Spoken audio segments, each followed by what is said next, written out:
Hi, my name is Christoffer Berg, and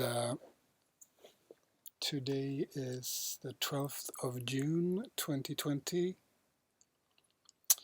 and I was asked by 100S to record a little interview from my studio. I'm happy to oblige, so welcome. I was sent questions via email, and I'll read them first and then try my best to answer. When did it all start? How did you develop? When did it all start? How did you develop your love for music? Well, I do love music.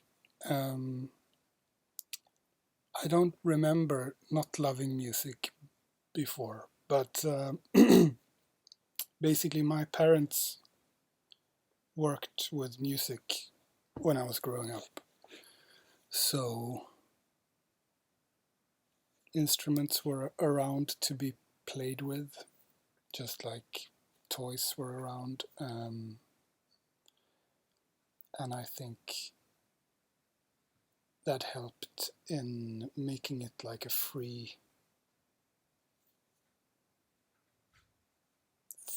a liberating expression or something for me. So, and listening to records, of course. Going to a lot of concerts, which I hope we can do again soon, please. Okay. Question number 2. Tell us how synths became a big part of your life.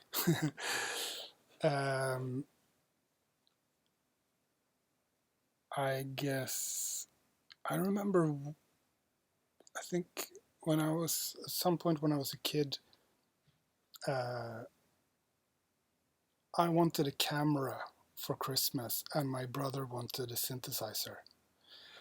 So he got a synthesizer and I got a camera. And it had this demo button where you could make it play a song on its own. And it had all these sounds in them, like preset sounds. It was probably like a Casio tone bank. And it was just cool to have something play something without you playing it. And then I remember my father was in a band and they collectively bought a Yamaha DX7, which was in our living room for some time, so we could just play it anytime. And I remember loving to play the Space Landing preset. For those of you out there who know the Space Landing preset on the Yamaha DX7, that really sparked an interest. And then,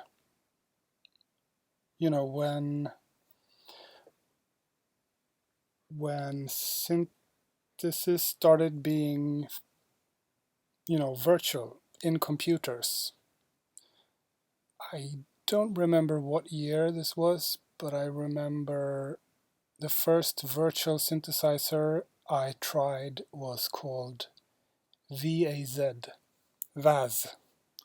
It was like a very, very cheap imitation of a TB303 for the PC. And yeah, we've come a long way since then. And now you can have like a virtual modular system in your MacBook Pro or whatever.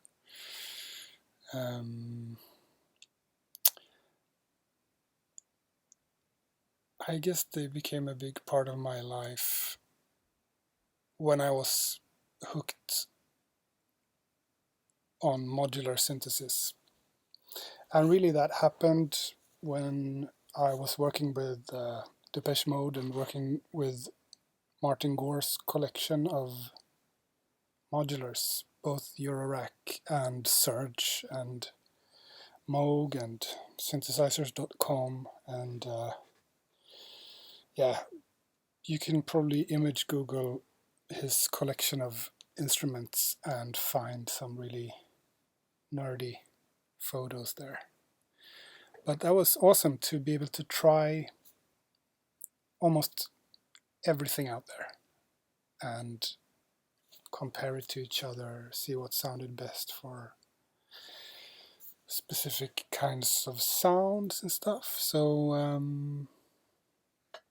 yeah, but it's like always been around more or less, but it got really bad after working with Martin and Depeche Mode.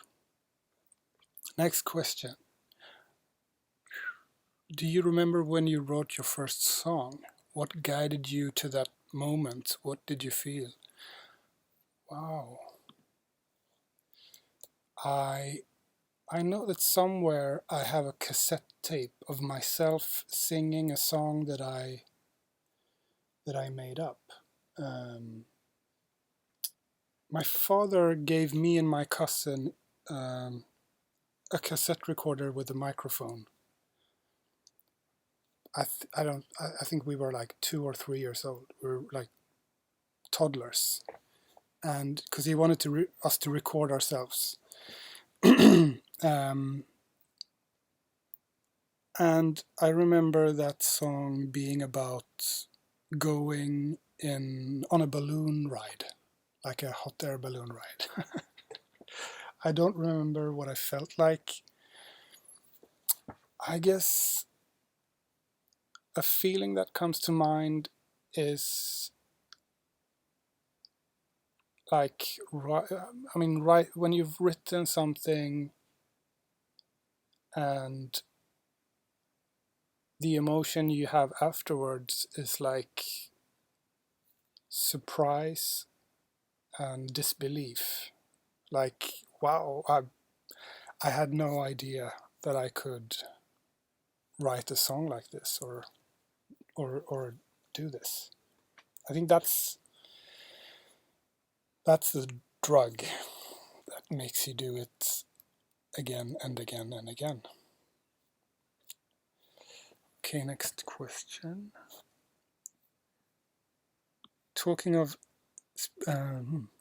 Speaking of musical education, who was your mentor in the world of music? Well, I was a drummer originally, and I started taking, drum kit lessons from when I was 5 or 6 years old. So I had one teacher like for a few times, and then I had one teacher called Per Björkqvist for about, I don't know, 10 years almost, I think. And I was so lucky to have a teacher like that early on in my music, learning about music. He later got an award for like a lifetime achievement award from the Swedish Royal Music Society or whatever they called, I don't know, for his lifetime work as a music teacher. So the secret's out. He was brilliant. I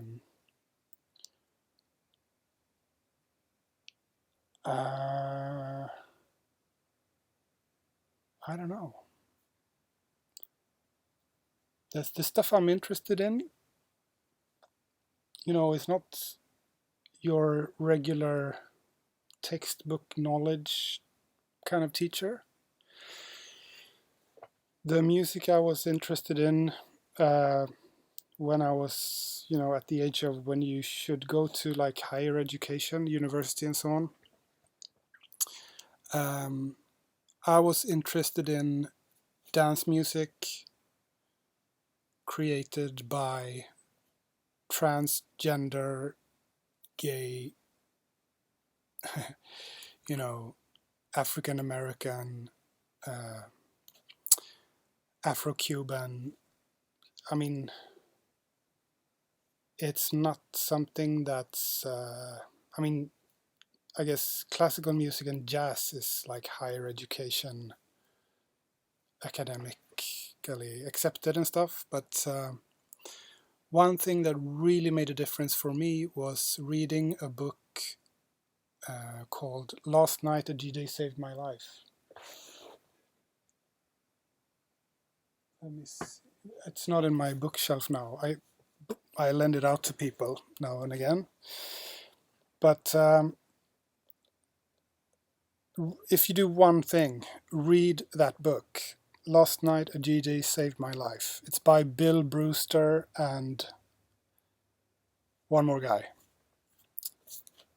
It tells the story of humans dancing together to music from all kinds of perspective. It's like that book blew my mind, and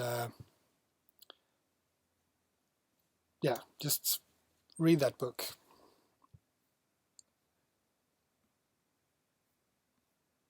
Next question. Could you tell us how you approach Could you tell us how you approach writing music? What's the process like? Well,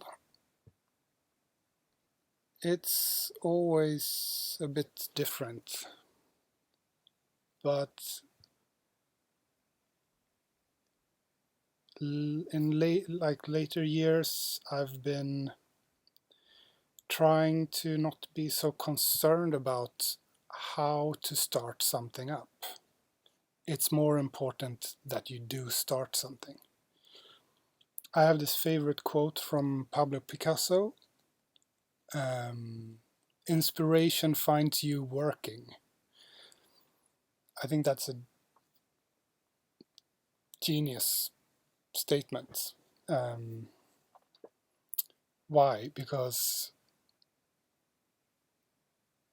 well, how are you going to accidentally start writing a song when you're watching TV or watching Netflix or, I don't know, drinking beer with your friends or passing time? I don't know. If you start just playing something, chances are all of a sudden you're already writing. So I try to sort of fool myself to be in the position where, I get inspired. And if I'm already, doing something at that point, the starting stretch is zero. You're already doing it. So that's my approach, I guess. One of the approaches. I think you should have like a bag of approaches and ideas. I always have a text document with if I'm riding my bike and words start repeating in my head, or I write them down. So if I'm really uninspired and I'm in the studio, I pick it up from there. And it's all, if you're bored and uninspired, which happens to me a lot, remember that's not a bad thing. Like when you're really bored, that's a great starting point to do something that's well thought out. Because when you're bored, you tend to start thinking about things that aren't that present when you're busy with having fun. And it's also pretty good, I would say, to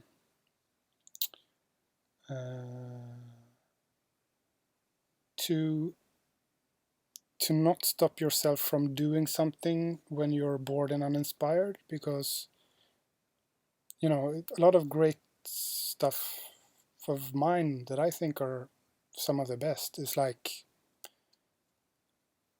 I just allow myself to be bored and do something shit, to be honest. um, like, okay, I'm bored and I'm not inspired, so I'll just make a boring, uninspiring drum beat, the most boring I can think of. And then you start doing it, and all of a sudden you've forgotten that you were bored and uninspired, and you have a song. I don't know. Um,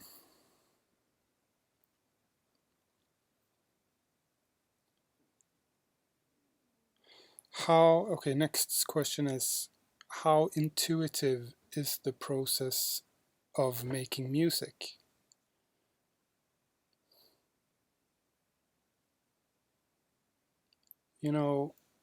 From a very wide perspective, it's 100% intuitive and requires no real skill.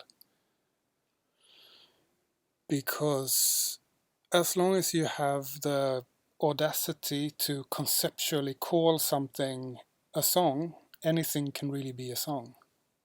Um,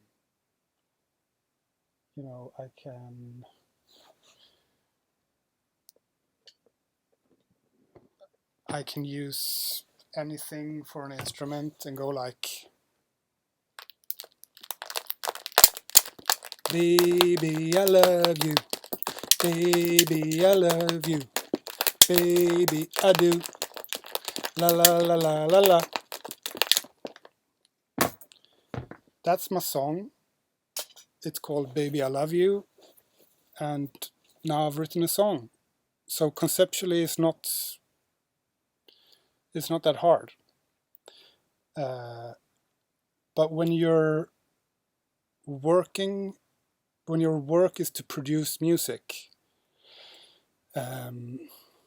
you need to be prepared to face more challenging situations where you have like the pressure of doing something relevant to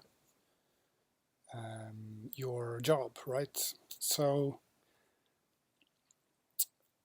at that point, I think making music becomes less intuitive, and that's when you need experience and a skill set, and it starts to maybe be less intuitive. I don't know. It's a very interesting question, but it's very hard to answer.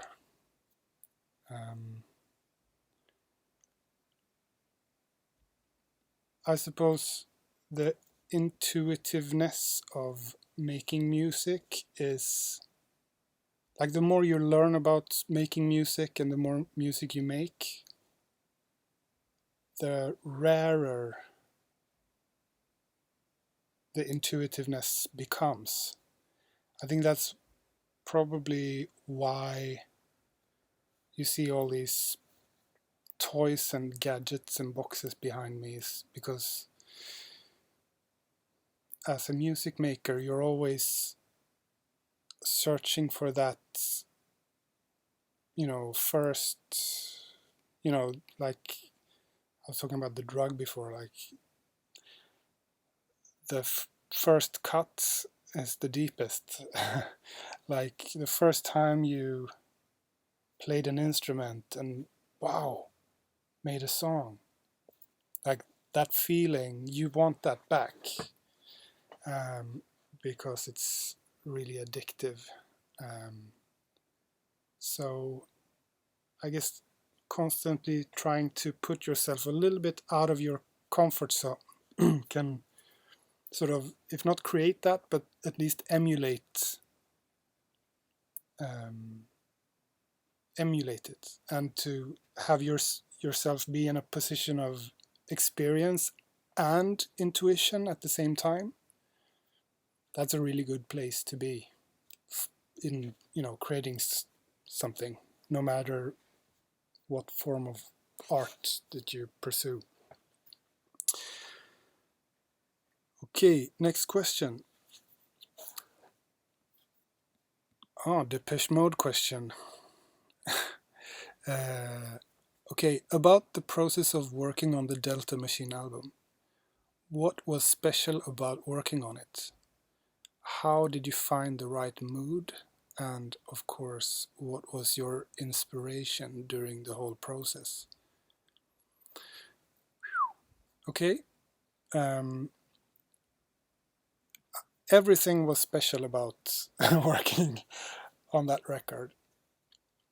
It was the first big album project that I was involved in. I was the programmer in the production team. So the production team was the producer, Ben Hillier. It was Ferg Peterkin, the engineer, and myself programming. So it was special to work with a band that was really huge and like a classic legacy band almost, you know what I mean? I mean, The Knife and Fever Ray, when I was working with them, they weren't really huge. And I mean, I have a lot of respect for them, but it wasn't like I was starstruck by them. So Depeche Mode was like the first band that I worked with when I kind of knew that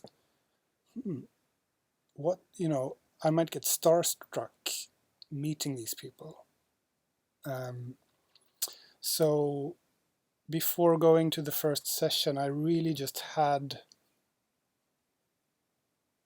a few priorities set for myself. Like if I don't get starstruck and remain courageous enough to just come up with wild ideas, if I dare to do that, then we should be good. Like, I should be able to deliver something of value to the project. And since Ben, the producer, was like, he was responsible. He was the responsible person. He was the adult in the room, and I was the kid, right? So I was allowed to play, and that was incredible amounts of fun. So I loved it. I loved it, and it was special. Yes. How did you find the right mood? Well, I don't think I found the right mood. I mean, that's not something that the mood in a room is always the sum of the people in the room.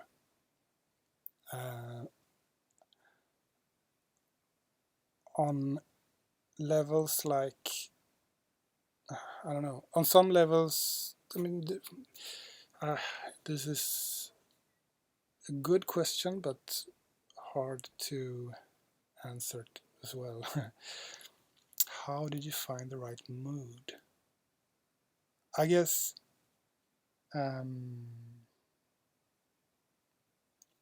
for myself, for my mood, I can speak about that. Um, it was easy to be in a good mood because everyone is just fun to be around. Ben is fun, Ferg is fun, Martin is fun, Dave is fun, Fletch is fun. Uh, Generally, we did have a lot of fun. So, yeah, if you can have fun, you can do some really cool stuff. And, you know, I don't really believe in anxiety as like this myth of the anxiety of the artist, you know. Of course, there's going to be anxiety, but why be anxious when you're in a social situation and you're working on something? You know, it balance it with some fun. I don't know. What was your inspiration during the whole process? Ah, lots of things. Like one trick I use working with other people's music is to go back and sort of fantasize really about some of my heroes and what they did for other bands. Um, like for the knife, I remember thinking like, you know, there's such an amazing duo. Their production and their songwriting is just so amazing. Their ideas are so well carried through. So I wanted kind of to be their um, I wanted to be their you know, the one who made them sound exceptionally good. So I remember fantasizing about no, I don't remember his name. I've been a bit stressed in the last couple of days, so I lose names and stuff.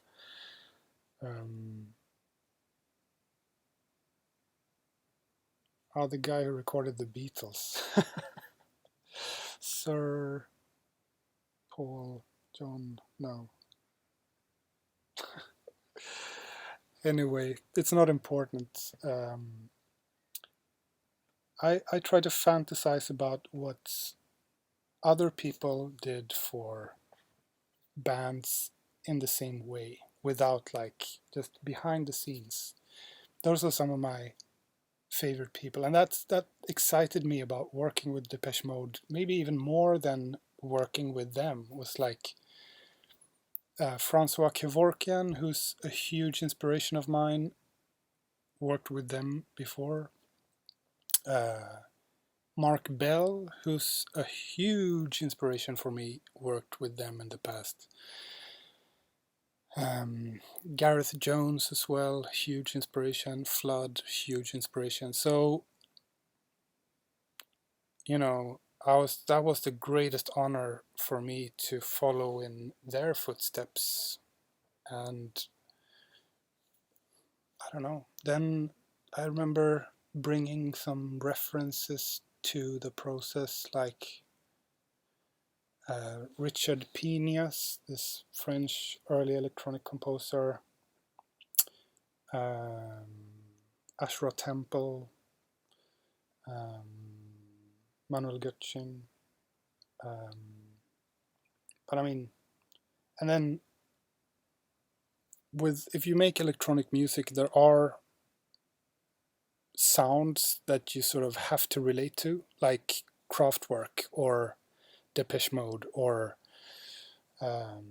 Wendy Carlos or you know, all the great, you know, originators. I guess what I did try to bring was, you know, the white noise, Delia Derbyshire, and, you know, to, yeah. But my point was that um,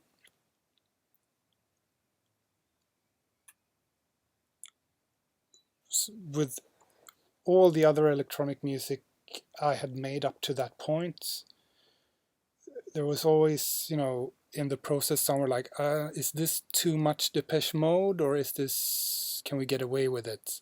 Or is this too much Kraftwerk, or can we get away with it? Or, nah, this is boring now, it sounds like Wendy Carlos, or like, you know, or Kraftwerk, or whatever. So I was excited that with Depeche Mode, you can really go 200% Depeche Mode. You know, you don't have to reinvent them. So, and of course, someone coming from the outside can have that perspective and just, I could just roll with that because I didn't have to take any responsibility for it. So that was a thing, a discussion where maybe someone in the band felt like, oh, this sounds too much like our old stuff or something. And I was like, you own that, like that's you. Why not just be yourself? And that was the real challenge, to do that and still like find ways of making it exciting and fresh and new and relevant to our times. But you know, I think Martin's songs and Dave's vocal. Dave is a great songwriter too. But like that's for me is like Martin's guitar, Dave's voice. You can strip almost everything away and just have that, and it's going to be Depeche Mode. So, you know, that was the first time I actually really got starstruck. Was, I remember when they played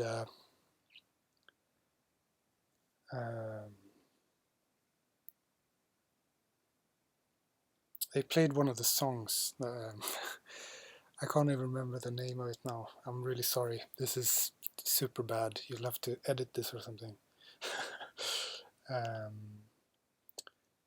Do, do, do, do. Embarrassing.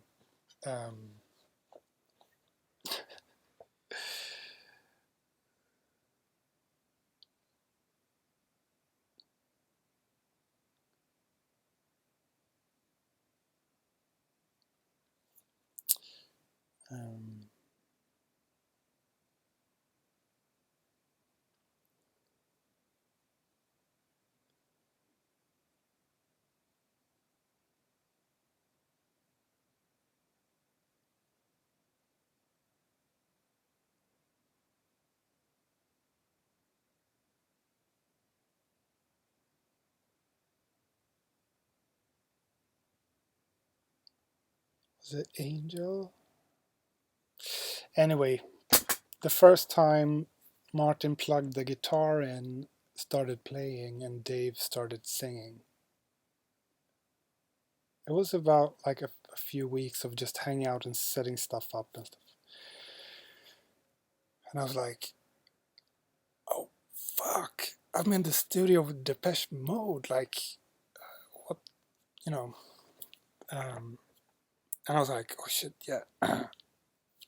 You know, play your reaction down, like, because you don't want to show being starstruck. Yeah. Anyway,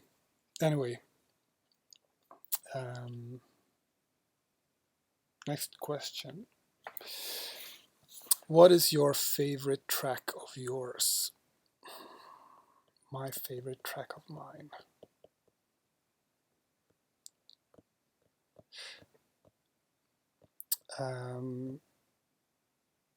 I think it's gonna have to be a track called From Dark to Light. I had an artist project called Heard. That's my favorite track because, after reading that book, Last Night a DJ Saved My Life, I learned about a club in New York called The Loft that started in 1970 and was kind of the birth of the disco scene, or the birth of club culture as I see it. It's debatable, but that's how I see it. And I was like, wow, it's pretty cool. Like this orphan without a family from New York, like started an invitational party for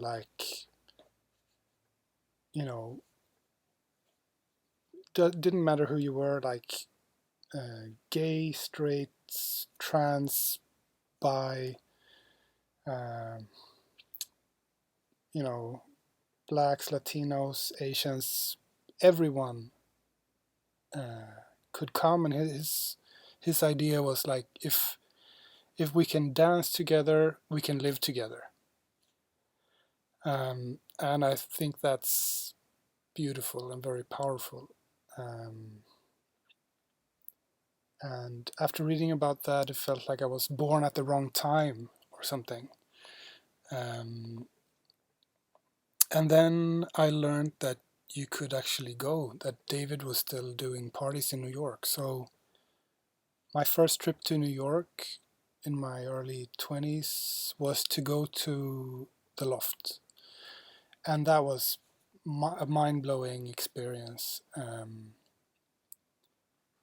And I went a few times again after that and started going to parties in London as well, the Lucky Cloud sound system parties. And that song somehow, or not somehow, through Colleen Murphy, DJ Cosmo, she played that song to David Mancuso, and sometime later I got a text from a Norwegian friend, DJ Sunshine, Elin Vister. She was at the Lofts and he was playing my song. And for me, emotionally and spiritually, that was the highlight of my career. I don't know if anything else will ever compare, because,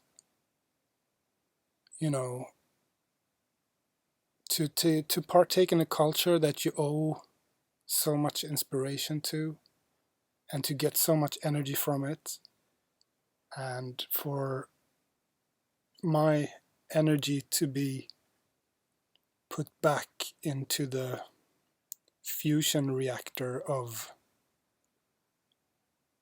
the light that shines on the dancers on that dance floor.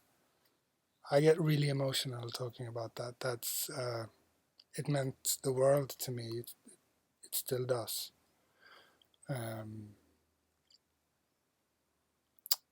Yeah, if you've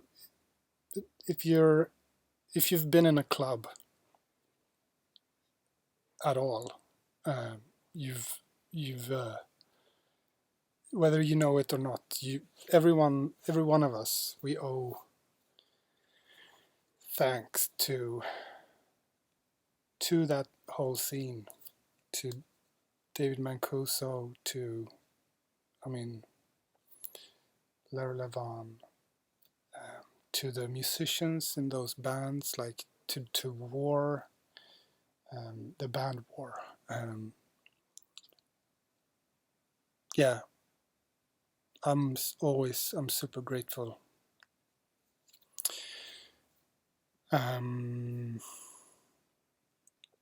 Next question. Uh, uh, uh, uh.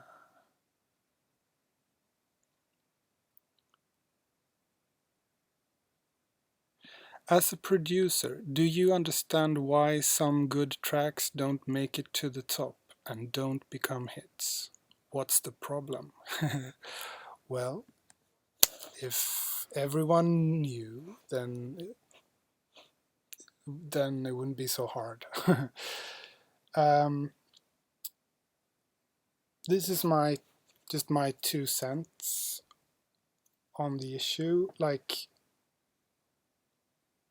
a lot of people who make music, especially musicians, uh, they they don't really understand the difference between a music maker and an artist.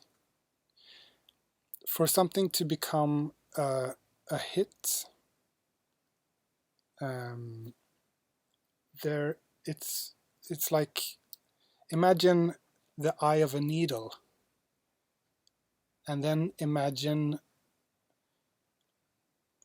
a million needles, and you need to sort of hit the eye of the needle with this red thread that runs through all the needles, because it's such a complex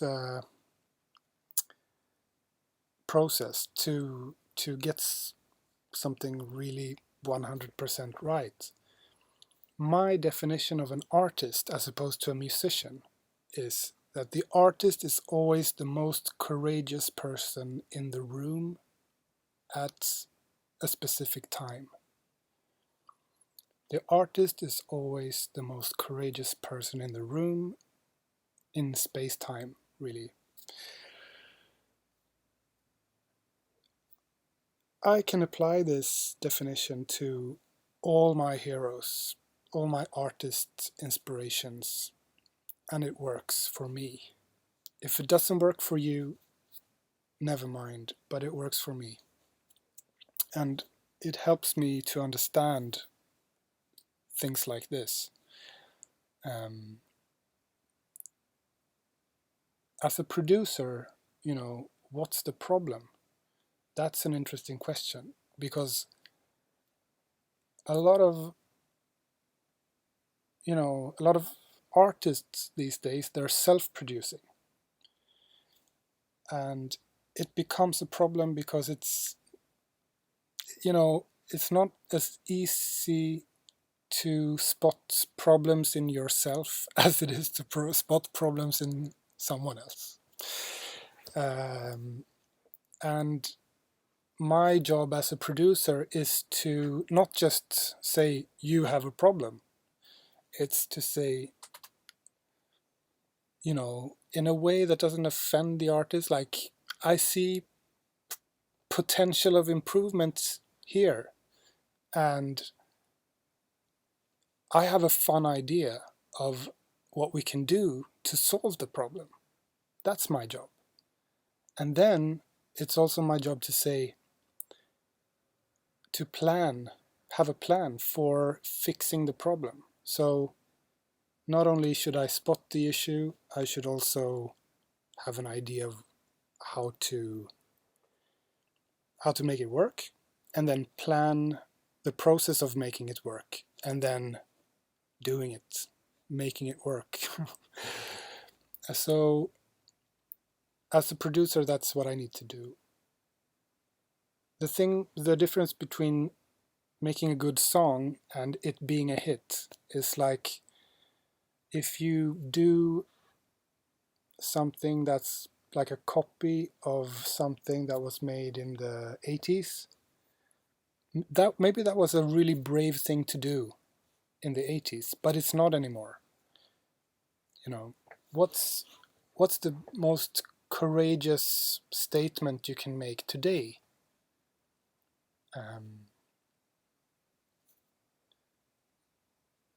And off the top of my head,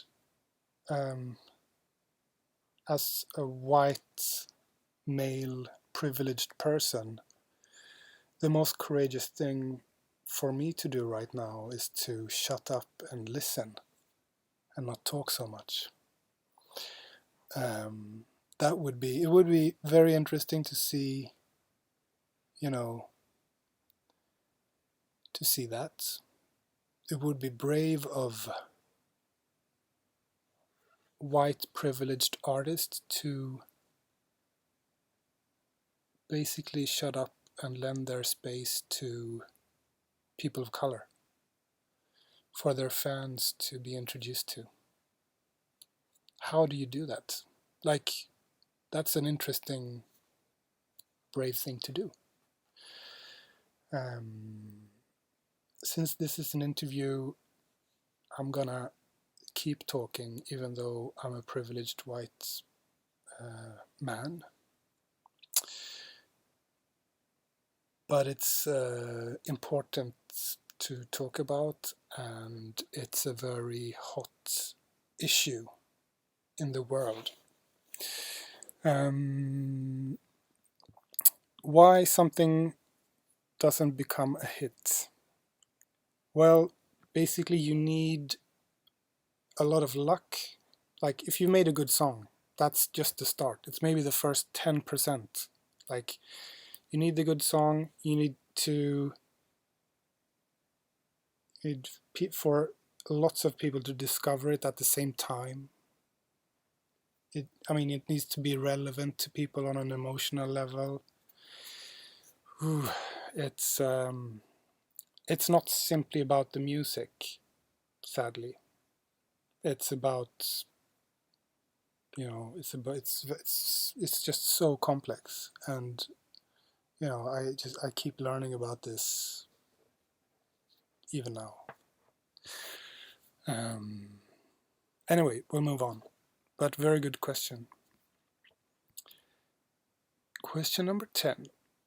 Talking of ways of monetizing pop music. A lot of musicians have a problem. They create great things but can't find a way to make money out of it. Can you give advice on how to monetize your music? Oh, honestly, no. I'm not an expert in this, so I shouldn't try to even give an answer to that. But if you do make money, good on you. Try everything. Next question. What do you think of borrowing in music? We understand that the human brain works in such a way that it constantly searches for a model to follow. But we are interested to know what you think. Thank you for being interested in what I think.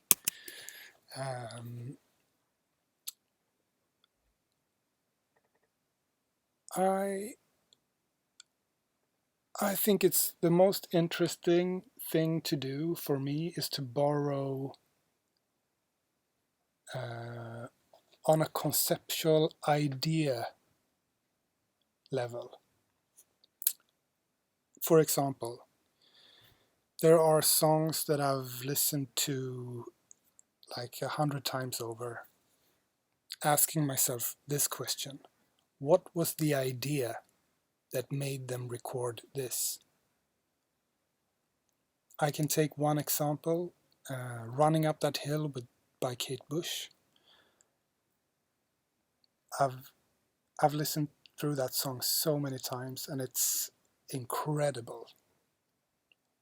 But it's very forced. It's a very forced production. There's so much work and ideas in the arrangement, even though it's like the same bass line through the whole song.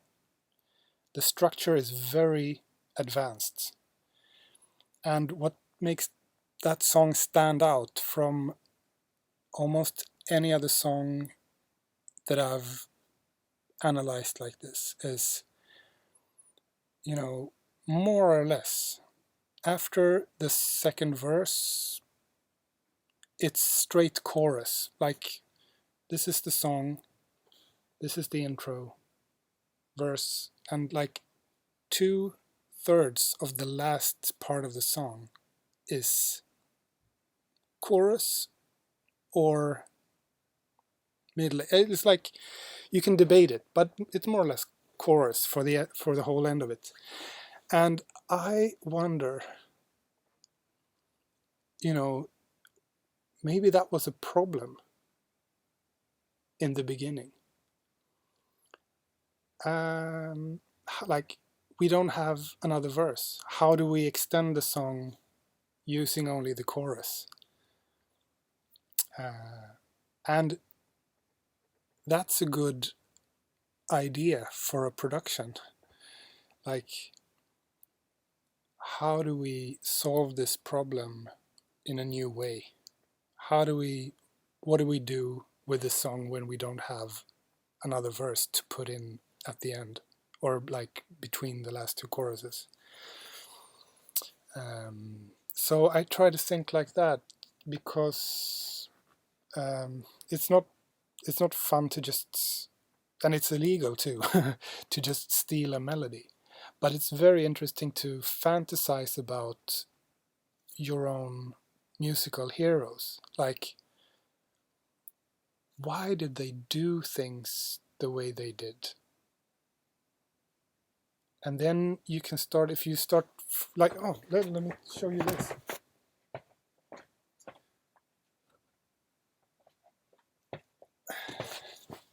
This is like my studio shrine with some of my heroes. Salvador Dali, Daphne Oram, Delia Derbyshire, Frank Zappa, the Swedish poet Karin Boye, Frank Zappa, Basquiat, Warhol, Arvo Pärt, Björk, Arthur Russell, Connie Plank. There's of course more, but I haven't had time to work more on this. Basically, sometimes I look at this and I go, what would Frank Zappa do? Or what would Daphne Oram do? Or what would Connie Plank do? What would Björk do? What would Arthur Russell do? And the great thing about that is I don't know these people. So my ideas about what they would do, like, I tell myself that, oh, they would do this, so I'll just copy it from them. But really, I came up with the idea. But I've fooled myself into thinking that it's someone else. And then it becomes easier. So that's a way that I think you can borrow. But you just have to remember that you still are yourself. And it's always going to be personal. Even like if I tried to make an Arvo Pärt piece of music, I couldn't erase myself from that equation, how much even if I wanted to. So in that way, I think it's okay to borrow and persuade other people's ideas, or to develop their ideas, and to maybe, like, let's take this great arrangement idea from one of my favorite songs and mix it with this great production idea from somewhere else. What's going to happen? And am I going to be able to express my personality in the process of doing this experiment? I don't think so. For better or worse, Okay, next question. Where is the borderline between borrowing or even stealing and homage when artist shows respect to another by allusion or imitation in his own work?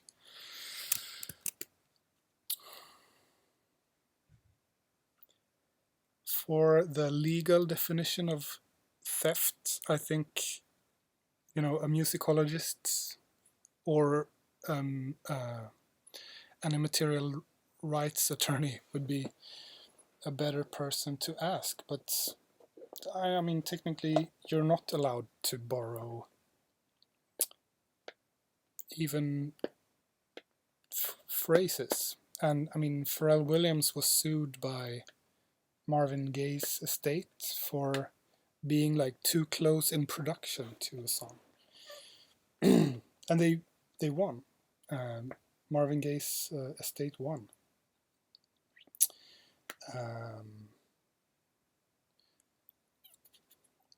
Where's the borderline? It's not for me to say. And I mean,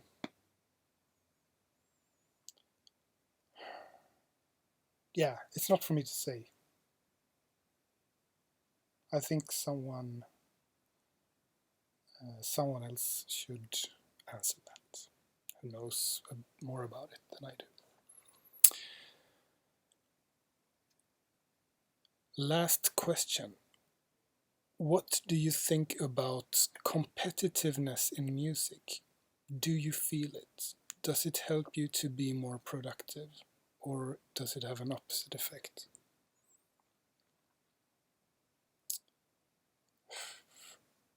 Yeah, I'd be lying if I said I didn't feel competitiveness sometimes. But that said, I really try to. I don't perform best when competing. So my way of dealing with that is to try to do my own thing as much as I possibly can, because we're all unique. No person is the same as anyone else. And if you're making, if I'm making my own music, if I try my best and really make an effort to be less compromising about what I do, and if I try to find something unique, then everyone else can do their thing and they can have success, but they can't really be better at doing my thing than me. And I can't be better at doing anyone else's thing. So, it makes it it's like a zero-sum game or something. What do you say? It's not even. I try to, take that away from the equation, basically. Because my experiences with competitiveness in music is not so good. Pretty destructive. It's not creative. For me, to each their own. But for me, competitiveness, it's not really for the music, right? So, yeah, that's it. To anyone who made it this far, thank you for listening. And yeah, thank you for listening, and have a good day. Good luck with everything.